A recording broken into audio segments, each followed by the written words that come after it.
Morning, all of you. Welcome to Sri Digambar Institute of Technology. I am Naveen Kumar. I am of the faculty of Sri Digambar Institute of Technology. अपन अपना subject पढ़ रहे थे repair रिहेबिलाइजेशन of structure RRS।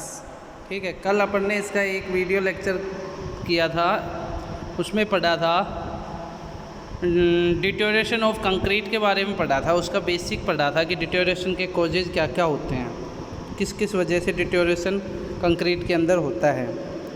तो ऐसा कुछ अपन ने पिछले video में पढ़ा था। उसके कॉजेज जो अपन ने पढ़े थे, कॉजेज पढ़ लिए थे। एक तो केमिकल जो एग्रेशन है उसकी वजह से जो डिटोरेशन होता है कंक्रीट में, वो पढ़ा था। और फिजिकली पढ़ा था, एक मतलब केमिकली और फिजिकली अपन ने कंप्लीट किए थे। फिजिकली अपना थोड़ा रनिंग में था, कुछ टॉपिक्स थे उसके, और जो केमिकली था वो अपन ने कंप्लीट कर लिया था। तो आज उसी को आगे कंटिन्यू करते हुए डिटोरेशन में ही जो मैकेनिकल जो डिटोरेशन होता है, मैकेनिकल इम्पैक्ट से जो डिटोरेशन होता है उसके बारे में डिस्कस करेंगे। ठीक है, सो नाउ लेट्स स्टार्ट। देखिए, कल का ही जो अपना रनिंग टॉपिक था उसमें जो फिजिकली जो अपना डिटोरेशन हुआ था, उस फिजिकली जो डिटोरेशन होता है वो किसकी वजह से होता है, वो कंटिन्यू कर रहे हैं अपन। पहला है ये फ्रीजिंग एंड थाइंग। ठीक, फ्रीजिंग एंड थाइंग ये कल भी अपन ने डिस्कस किया था। ठीक है, आज इसको थोड़ा सा देखते हैं पहले, फिर आगे का टॉपिक हो गया complete. occurs when the concrete is critical saturated, which is when approximate 91% of its pores are filled with water। ठीक, क्या बताया कि कंक्रीट है उसमें जो वॉइड्स होते हैं वो वॉइड्स अपने फिलअप हैं। ठीक है, सैचुरेटेड है।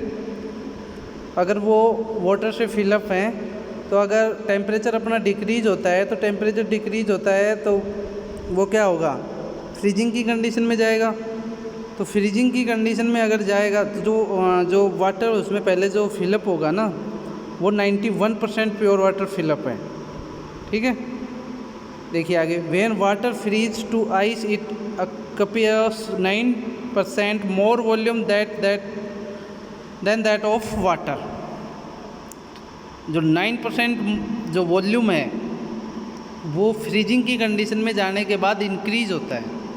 जैसे कोई भी वॉइड्स थे उनमें वाटर भरा था, और जैसे ही टेम्परेचर डिक्रीज होता है तो उसका वॉल्यूम ऑटोमेटिकली है कि इंक्रीज होगा। तो वो जो इंक्रीज होता है वो उसके एक्चुअल से 9% इंक्रीज हो जाता है। ठीक है, देखिए आगे, if these is no space for this volume expansion in a porous water containing material like concrete, freezing may causes distress in the concrete. ठीक है, क्या बताया कि जब वो वॉल्यूम होता है उसका जो इंक्रीज हो रहा है वॉल्यूम, उसको एक्सपेंशन होने के लिए अगर स्पेस नहीं मिलता है तो वो क्या करेगा, क्रैकिंग की कंडीशन लेके आएगा। कोई भी जैसे वाल है उसके अंदर अगर फिलअप है, वाटर फिलअप है, और उसका टेम्परेचर एटमॉस्फेयर का डिक्रीज हो गया, तो उस टाइम पे वो क्या होगा, फ्रीजिंग की कंडीशन में जाएगा तो वॉल्यूम उसका इंक्रीज होगा। तो उसको स्पेस अगर नहीं मिलेगा तो उसमें क्या आएगी, क्रैक आएंगे। तो वो जो क्रैक आएंगे वो कुछ ऐसे आएंगे। ठीक, ये जो क्रैक आ रहे हैं ना, ये वाले क्रैक, तो ये जो क्रैक आते हैं ये किसकी वजह से है, फ्रीजिंग एंड थाइंग की कंडीशन की वजह से। और थाइंग में जब टेम्परेचर डिक्रीज हो जाए अपना। ठीक है, तो ये अपन ने फ्रीजिंग और थाइंग पढ़ा है किसके अंदर, फिजिकली जो डिटोरेशन था उसके अंदर। ठीक, अब आगे देखिए, हाई टेम्परेचर्स। अगर टेम्परेचर अपना इंक्रीज हो जाता है तब भी जो कंक्रीट है उसका डिटोरेशन होता है। ठीक, ये कुछ अपने को डायग्राम में बताया है यहाँ पे कि कैसे होता है। तो ये कुछ इससे मान लीजिए, स्टार्टिंग में कुछ टेम्परेचर अपना जो फायर है वो नीचे, यहाँ फायर जैसे जली कर रखी है अपन ने, ये कम है, यहाँ फायर कम है। फिर देखिए यहाँ पे इंक्रीज होती है, यहाँ इंक्रीज होती है, यहाँ इंक्रीज होती है। अगर ये कम है मतलब टेम्परेचर कम है, यहाँ टेम्परेचर कम है तो इसका कोई डिटेरियोरेशन की कंडीशन यहाँ नहीं आ रही कंक्रीट में।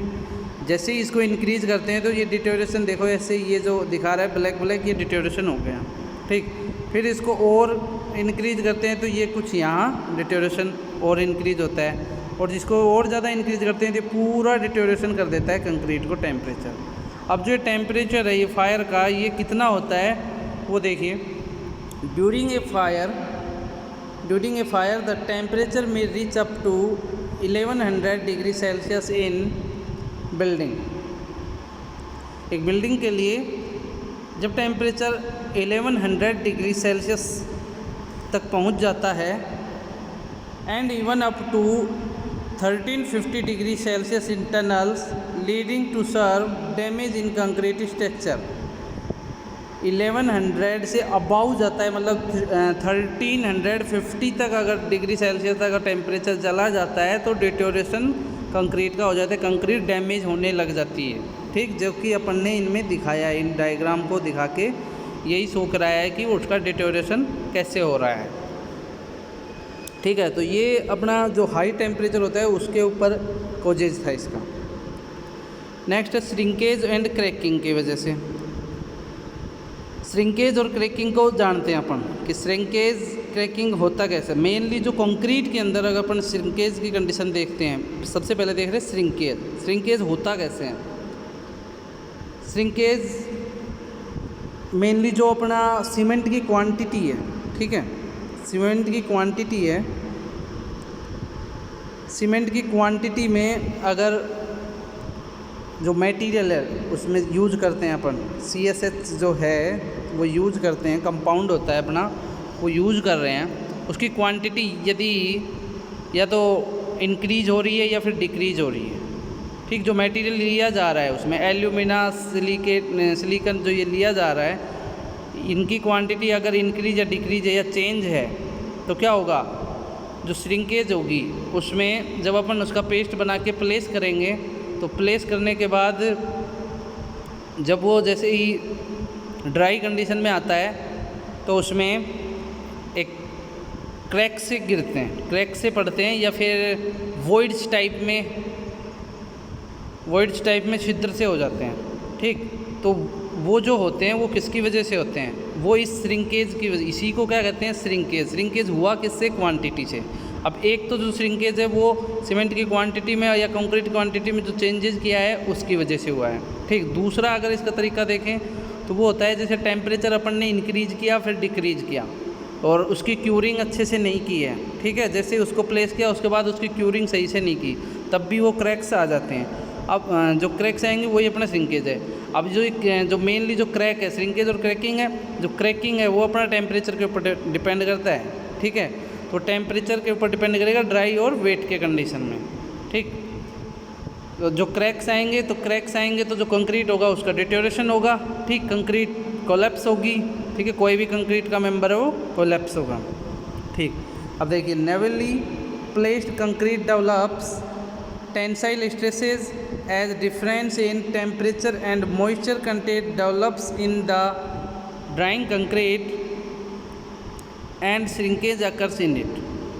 जो मॉइस्चर कंटेंट है वो डेवलप होते हैं ड्राइंग कंक्रीट में। ठीक है, और श्रिंकेज की कंडीशन उसमें अवेलेबल होती है। फिर these stresses are relieved by cracking. ये जो डिस्ट्रेसेस बताइए यहाँ पे, एक टेंसाइल स्ट्रेस, जो श्रिंकेज की कंडीशन आएगी वो किस वजह से आती है, मेनली टेंसाइल स्ट्रेस की वजह से। तो टेंसाइल स्ट्रेस की वजह से अगर आ रही है तो इसी स्ट्रेस की वजह से उसमें क्या आएगी, क्रैकिंग आएगी। श्रिंकेज और क्रैकिंग की प्रॉपर्टी एक दूसरे पे डिपेंड है। ठीक, तो जो श्रिंकेज है, जो क्रैक आएगा वो पहले श्रिंकेज आता है तभी क्रैकिंग की कंडीशन आती है। ठीक है, तो ये था अपना जो कोजेज थे, ये 3 कोजेज थे, किसके थे, फिजिकली डिटेरियोरेशन के। ठीक, अब अपन आगे डिस्कस करेंगे मैकेनिकल। जो मैकेनिकली जो डिटेरियोरेशन होता है कंक्रीट में वो कैसे होता है उसके बारे में आगे देखते हैं। देखिए अब एग्रेशन बाय मैकेनिकल एलिमेंट। जो एग्रेशन है अभी जो अपन ने किया है वो फिजिकली एग्रेशन किया था। एग्रेशन बाय अपना फिजिकली हुआ था और केमिकली हुआ था। अब अपन करेंगे एग्रेशन बाय केमिकल एलिमेंट। तो वो जो मैकेनिकल एलिमेंट है वो एग्रेशन जो होता है वो मेनली 4 टाइप से होता है, ठीक है। जिसमें फर्स्ट है अपना abrasion, second impact and third है इरोजन एंड फोर्थ कैविटेशन। देखिए एब्रेशन जो होता है वो एक तरह से अगर अपन देखें तो फ्रिक्शन की कंडीशन होती है, ठीक है। किसी भी जो अपना सैंपल है या पार्टिकल है उसके ऊपर फ्रिक्शन की कंडीशन होती है तभी अपना एब्रेशन डेवलप होता है, ठीक है। बार बार किसी चीज़ का एक ही उस पर जाना वो ही अपना एब्रेशन में आता है। इम्पैक्ट में लोड का सडनली या इमीडिएटली आना, फिर वापस हट जाना, फिर आना। इरोजन कोई भी जैसे है सॉइल के बेस पे देखते हैं, कंक्रीट के बेस पे, सॉरी अपना सॉइल का चल नहीं रहा है, सॉइल के केस में भी होता है ये, लेकिन यह कंक्रीट का है। तो कंक्रीट का एक तरह से डिटोरेशन होना, उसके कटाव जो जैसे मान लो पानी अगर बार बार उस पर जा रहा है तो उसमें एक लेयर सी बन जाती है, तो वही अपना इरोजन। कैविटेशन जैसे वाल के अंदर कैविटेशन की कंडीशन आ जाती है, तो वो ठीक। तो इन्हीं को अपन वो स्टेप बाय स्टेप देखते हैं। फर्स्ट देखते हैं एब्रेशन। देखिए एब्रेशन की जो कंडीशन होती है वो कुछ अपनी इस ये जो डायग्राम में अपने को दिखाया कुछ ऐसे होती है, ठीक है। अब देखिए abrasion is the process of scuffing, scratching, wearing down, marring and rubbing away, ठीक। स्क्रैचिंग की अगर स्क्रैच हुआ है, जैसे कोई भी जैसे रोड की सरफेस देखते हैं, रोड है अपना, रोड पे किसी व्हीकल ने, मान लीजिए किसी ट्रक ने अचानक ब्रेक लगाया, सडनली ब्रेक लगाए, ब्रेक लगाने के बाद जो उसके टायर हैं वो क्या होंगे, कुछ डिस्टेंस तक क्या होंगे, स्कीडिंग की कंडीशन में आएंगे, स्कीडिंग होंगे। तो स्कीडिंग अगर वो हो रहे हैं तो वो स्कीडिंग होगा तो उसमें फ्रिक्शन की कंडीशन आएगी, मतलब अब्रेशन की कंडीशन आएगी। तो अब्रेशन होगा तो वो जो रोड की जो सरफेस है वो कुछ टूट जाएगी, मतलब उसका क्या हो जाएगा, डिटोरेशन होगा। डिटोरेशन किसका हुआ, कंक्रीट का हुआ। मान लें कौन सी रोड है वो अपनी कंक्रीट की है, ठीक। या तो उसकी वजह से हो जाए एक तो, या फिर जैसे मान लीजिए कि कोई भी जो रोड सरफेस है उसको किसी ने थोड़ा सा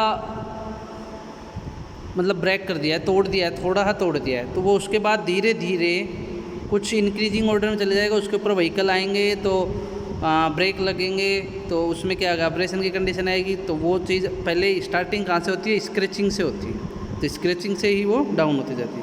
अब देखिए वियरिंग डाउन, ये वियरिंग डाउन किससे हुआ। अब देखिए जैसे ये अपना मान लीजिए कोई भी रोड ही सरफेस थी, ये वाला ब्लॉक है, ये यहाँ से कट किया है, ये जॉइंट है, ठीक।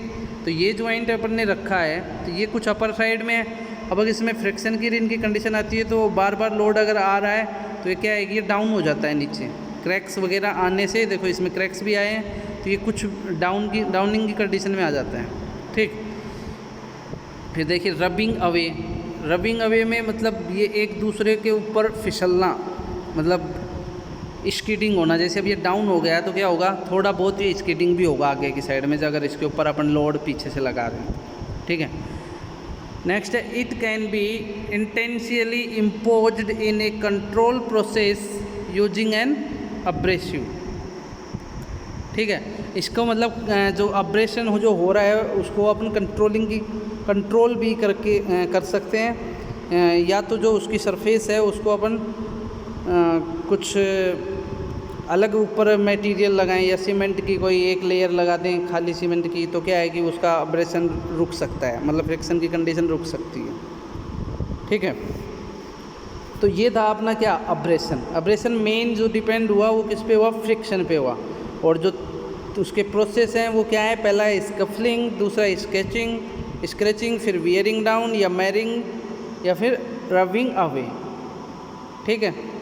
तो ये जो अपने डायग्राम में दिखाया है, ये कोई 2 ब्लॉक दिखाए हैं कंक्रीट के, वो साइड में रखे हैं, ठीक, उन साइड में रखे हैं, और उनके ऊपर कोई फ्रिक्शन या अब्रेशन की कंडीशन होती है तो वो कैसे वियरिंग डाउन होते हैं, उनमें क्रैक्स कैसे आते हैं, वो सब अपन ने इसमें शो किया है, ठीक है। अब देखिए आगे इम्पैक्ट, जो इम्पैक्ट हुआ, ठीक है, इम्पैक्ट की कंडीशन कैसे हुई। इम्पैक्ट की कंडीशन भी जैसे अपन देख सकते हैं कि एग्जाम्पल अगर लें अपनी रूफ होती है, सॉरी रूफ का नहीं, रूफ पे तो क्रैकिंग की कंडीशन आती है, मतलब उसका एग्जांपल अपन ले सकते हैं कि रूफ है, उस रूफ पे क्रैक आ गए। अब उन क्रैक को फिलअप करने के लिए अपन क्या करेंगे, एक सीमेंट का पेस्ट तैयार करते हैं और वो जहाँ जहाँ क्रैक आ रहे हैं वहाँ पे लगा देते हैं, ठीक है। तो वो एक तरह से अपन ने क्या कर दिया, उसको फिलअप कर दिया, मतलब इम्पैक्ट कर दिया, ठीक है। वो ही अपना क्या है वहाँ इम्पैक्ट। अब दूसरे केस में देखते हैं, concrete is fragile material which if subject to impact of certain if subject of impact of a certain intensity deterioration and its strength will is reduced। जब इम्पैक्ट की कंडीशन अगर बार बार होती है तो डिटोरेटेट है, उस जो कंक्रीट है उसकी स्ट्रेंथ क्या हो जाती है, रिड्यूस हो जाती है, ठीक है। अब ये मेनली होता है किसकी वजह से, caused by various agent like vehicle, machines, earthquakes etc। अब देखिए दूसरा अगर इसका देखें, कोई भी अपनी वाइब्रेशन, बड़ी मशीन है भाई, वो वाइब्रेट करेगी, ठीक है, बार बार वाइब्रेट होगा, उसमें वाइब्रेशन चलेगी। जब वाइब्रेशन हो गया, अब उसको अपन ने कहाँ रख रखा है, नीचे कंक्रीट की कोई भी अपनी सरफेस है, ठीक है, कंक्रीट की अपन ने जैसे स्लैब या रूफ डाल रखी है, उसके ऊपर अपन ने रख रखी है ग्राउंड सरफेस पे और कंक्रीट प्लेस करके। तो वहाँ अगर वाइब्रेशन की कंडीशन होती है, बार बार वाइब्रेशन हो रहा है, तो उसमें क्या आएगा, जो अपनी कंक्रीट जो अपन ने प्लेस कर रखी है उसमें वाइब्रेशन से क्या आएगा, इम्पैक्ट की कंडीशन डेवलप होगी। मतलब अगर वो इम्पैक्ट की कंडीशन डेवलप होगी तो एक तरह से उसमें क्रैक्स आएंगे, जो वो क्रैक्स आएंगे वाइब्रेशन की वजह से, वो ही अपना क्या है, इम्पैक्ट है। या फिर व्हीकल देख लो, कोई भी व्हीकल एक ही वे से बार बार उसी वे पे काफ़ी व्हीकल आ रहे हैं, तो उसमें क्या होगा, एक तरह से इम्पैक्ट हो जाएगा, मतलब वो नीचे सेटल हो जाएगी, बैठ जाएगी टायर के सरफेस से, ठीक है। जहाँ पे उसका टायर अपने रोड सरफेस पे टायर प्लेस करता है, वहाँ पे वो नीचे सेट हो जाती है, ठीक। मशीन का हो गया, अर्थक्वेक का हो गया। अर्थक्वेक की वजह से मान लीजिए अर्थक्वेक आया है, तो क्या होता है, अर्थक्वेक से क्रैक्स ही डेवलप होते हैं। तो अर्थक्वेक में भी एक तरह से क्या है, वाइब्रेशन ही तो है। तो वाइब्रेशन है, तो वो वाइब्रेशन हुआ तो वो जो कंक्रीट अपनी प्लेस है, सेट है, वो कंक्रीट क्या होगी, थोड़ा हिलेगी। तो हिलेगी तो उसमें क्या आएंगे, क्रैक्स आएंगे। अब क्रैक्स डेवलप होंगे, वो क्रैक्स डेवलप हुए, वो उसी को क्या कहेंगे अपन, इम्पैक्ट। मतलब मेन जो अपन कहें तो वाइब्रेशन से, मेनली वाइब्रेशन की वजह से जो कंक्रीट की सरफेस में क्रैक्स डेवलप होते हैं, वो ही क्या है अपना इम्पैक्ट, ठीक है। अब नेक्स्ट देखते हैं इरोजन एंड कैविटेशन, ठीक है। इरोजन है वो मेनली किसकी वजह से होगा, विंड, वाटर और आइस, ठीक है। ये सरफेस में इन से ही अपना इरोजन होता है किसी भी कंक्रीट का। अब देखिए ये तीनों केस में कैसे होता है, देखिए फर्स्ट अपना क्या है, इरोजन को देखते हैं। Erosion is a particular form of wear due to wind, water और ice which provokes the removal of material from the surface. देखो मेन जो होगा ये किससे होगा, विंड से, वाटर या फिर आइस, ठीक, इनकी वजह से होता है। इनकी वजह से क्या होता है, जो सरफेस पे अपना मटेरियल होता है कंक्रीट का, वो क्या होता है, रिमूव होना स्टार्ट हो जाता है, वहाँ से हटना स्टार्ट हो जाता है, ठीक है। जैसे कोई भी है अपनी वाल है, वाल के ऊपर अपन ने मोर्टार कर रखा है, ठीक है, कंक्रीट मोर्टार है। अब उसके ऊपर एक साइड से रेन वाटर बार बार आ रहा है, ठीक, गिर रहा है उसके ऊपर, तो क्या होगा, कुछ टाइम बाद उसमें एक तरह से डिटोरेशन आ जाएगा। डिटोरेशन कैसे, वो कुछ झड़ने लग जाएगा, नीचे गिरने लग जाएगा, ठीक, प्लेन सरफेस नहीं रहेगी जैसी उसकी होती है, जो अपन ने तैयार की थी वो वाली सरफेस नहीं रहती है। तो उसका एक वो क्या होता है, वो डिटोरेशन होता है। वो किसकी वजह से हुआ, वाटर का बार बार आने से उसका इरोजन हो गया, ठीक है। और विंड की कंडीशन आती है, विंड भी जैसे वाटर के साथ विंड भी आती है, तो विंड का भी कुछ प्रेशर होता है, तो उसकी वजह से भी उसमें क्या फोर्स लगता है, फोर्स से इरोजन जो कंक्रीट है वो नीचे झड़ने लगती है, तो वही अपना क्या होता है, उससे इरोजन होता है। ठीक, it depends on the speed, the content of hard dust particles and the quality of the concrete. ठीक, एक तो स्पीड पे, जैसे विंड है उसकी स्पीड पे डिपेंड करेगा, और एक जो पार्टिकल है वो अगर अपन ने हार्ड लिए हैं या फिर कंक्रीट की क्वालिटी सही नहीं है, तब ये कंडीशन डेवलप होती है। ठीक है, तो ये तो था अपना इरोजन। इरोजन अगर जैसे सॉइल के केस में देखते हैं तो सॉइल में क्या होता है, जैसे मान लीजिए कोई ये है सॉइल का स्पेसिमन है, चलो छोड़िए इसको छोड़िए, जैसे एक कैनाल होता है, कैनाल अपना कुछ इस शेप में होता है ऐसे। ठीक, अब इसमें जो वाटर यहाँ से फ्लो हो रहा है, ये ऐसे हो रहा है फ्लो, तो ये जो वाली कंडीशन है यहाँ से, ये क्या है, सॉइल है, तो इस सॉइल का बार बार अगर यहाँ से वाटर अपना जा रहा है और अपन ने यहाँ कंक्रीट की या फिर अच्छे से लेयर क्वांटिटी, अच्छी क्वांटिटी का कंक्रीट नहीं लगाया है, तो यहाँ से क्या होगा, इसका डिटोरेशन होना स्टार्ट हो, मतलब इरोजन हो जाएगा इसका, सॉरी डिटोरेशन नहीं, इरोजन हो जाएगा, मतलब कटाव होगा इसका यहाँ से। तो वो धीरे धीरे जो कटाव होता जाता है वो ही अपना क्या होता है, इरोजन होता है। ये अपने कंक्रीट में भी होता है, या कोई भी पत्थर भी है, कोई स्टोन है, उसके अंदर भी होता है। ठीक है, अब देखिए कैविटेशन क्या है। Cavitation is a problem where flowing water, cavitation is a problem where flowing water 12 meter पर second is present.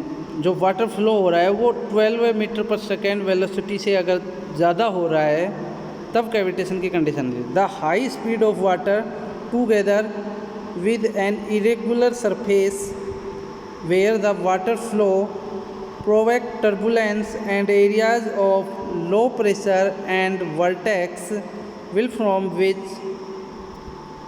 will from which erode the substrate। ठीक है, मेन जो है कैविटेशन का क्या है कि वाटर जो है वो अपना हाई स्पीड पे है, स्पीड भी उसकी लिमिट की है कि 12 से मीटर पर सेकंड से अबाउ है। तो उस केस में क्या होगा कि कोई भी जैसे वो वाटर जहाँ से फ्लो हो रहा है वो सरफेस वहाँ इरेगुलर है। ठीक है, जो सॉइल सॉरी कंक्रीट का जैसे रोड बना हुआ है वो थोड़ा सा ऊपर अब्रेशन की वजह से, फ्रिक्शन की वजह से कुछ इरेगुलर शेप में है, इरेगुलर सरफेस है उसकी, तो उसमें उससे अगर वाटर वहाँ से फ्लो होता है तो वाटर स्पीड से जाएगा, तो वो इसको एक तरह से क्या करेगा, डिटोरेशन करेगा। डिटोरेशन करेगा स्पीड की वजह से, वाटर के बार बार अगर वाटर जा रहा है स्पीडली जा रहा है तो उसको डिटोरेशन ऑटोमेटिकली होगा। तो वो ही अपना क्या होता है कैविटेशन। अब देखिए इसको डायग्राम पे जैसे देखते हैं कि कैसे होता है। तो मेनली जैसे ये है segregation of the aggregates in concrete, जो अपन जिस टाइम पे अपन ने प्लेस किया है और उसका वाइब्रेट नहीं किया, ठीक है, सॉरी कंक्रीट यहाँ प्लेस कर दी लेकिन यहाँ वाइब्रेशन अपन ने किया नहीं, अच्छे से वॉइड्स को फिलअप नहीं किया, तो वहाँ सेग्रीगेशन की कंडीशन डेवलप होगी। अब इसी पे अगर अपन वाटर फ्लो करवा देते हैं 12 मीटर पर सेकंड से अगर वाटर फ्लो होता है इसके ऊपर, तो भाई ऑटोमेटिकली कि यहाँ पे क्या डेवलप होंगे, ये टूटेगी तो मतलब डिटोरेशन होगा कंक्रीट का, तो ये क्या होगा, डिटोरेशन कंक्रीट का होगा। इसी को अगर अपन इसमें केस में देखते हैं, मान लेते हैं कि कोई ये बीम या कॉलम है, ठीक, यहाँ पे भी इसका जो वाइब्रेटर है वो अच्छे से यूज़ नहीं किया, मतलब इसका जो वॉइड्स है वो फिलअप नहीं हुई है, ठीक, जो रेनफोर्समेंट है उसको एक कवर पोर्शन सही से नहीं मिला, ठीक। अब यहाँ पे भी अगर बार बार अगर वाटर अपना गिर रहा है, जो फ्लो हो रहा है 12 मीटर पर सेकंड से अबाउ से, तो यहाँ पे भी क्या होगा, डिटोरेशन होगा, ठीक है। तो ये थे आज के अपने कुछ टॉपिक्स, किससे रिलेटेड थे, डिटोरेशन, कॉजेज ऑफ डिटोरेशन थे। तो आज अपन ने पढ़ा था एग्रेशन बाय मैकेनिकल एलिमेंट, ये तो अपन ने पहले भी रीड कर लिए थे। ये आज अपन ने पढ़ा है नया, abrasion, impact, erosion and cavitation. Abrasion में एक ये फ्रिक्शन की कंडीशन होती है इस पर बार बार, तो एब्रेशन की कंडीशन डेवलप होती है। और दूसरा है इम्पैक्ट, इम्पैक्ट की वजह से कोई भी बड़ी मशीन है या फिर व्हीकल है, उनका या अर्थवेग आता है तो उनको वाइब्रेशन होना, और उसी से क्या डेवलप होता है अपना इम्पैक्ट। मतलब मेन जो इम्पैक्ट डिपेंड करता है वो किस पे करता है, वाइब्रेशन पे, ठीक है। फिर था इरोजन एंड कैविटेशन। इरोजन किससे हुआ, विंड, वाटर और आइस से, ठीक। ठीक। कैविटेशन क्या किससे होता है, कोई भी रेगुलर सरफेस है उसके ऊपर वाटर फ्लो हो रहा है 12 मीटर पर सेकंड से अबाव से, तो वहाँ इरोजन और कैविटेशन हुई है। किस शेप में होते हैं ये, कुछ ऐसे होते हैं। ठीक है। So thanks for watching my video. Okay.